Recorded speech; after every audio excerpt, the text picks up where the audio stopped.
Северный ветер тихо ветви колышет.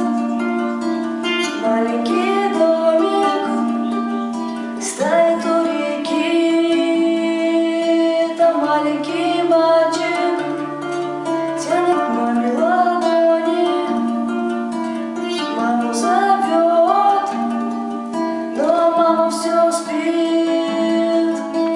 Мама, ты спишь, а тебя одевают белый совсем незнакомый наряд. Там люди чужие молитвы читают, свечи восковые